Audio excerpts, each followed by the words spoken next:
Wean the foals between 4 and 7 months. So we do a paddock weaning, so there's 3 or 4 different ways of weaning, box weaning, using nanny mares, but we find that the paddock weaning works well for us. There's reduced stress, and because we have 2 farms on both sides of the road, we don't use nanny mares because it reduces stress, because we have a lot of stress with the nanny mares if we were to take them on the truck and off the truck all the time. So that's why we use the paddock weaning, and it works really well.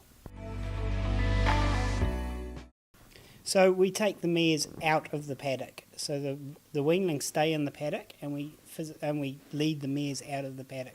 And we do it 2 at a time. So we normally stock at about six mares and foals, or 12 total horses, 6 mares and foals per paddock. And then over a 3-day period, we'll take away 2 mares at a time and take them to the back of the farm. There has to be a fair bit of distance just to stop them calling out to each other.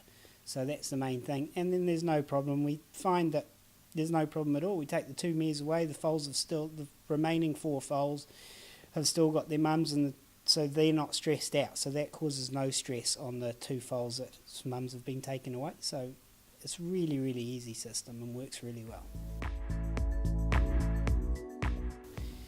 The only really complication we get would be around the odd foal not eating.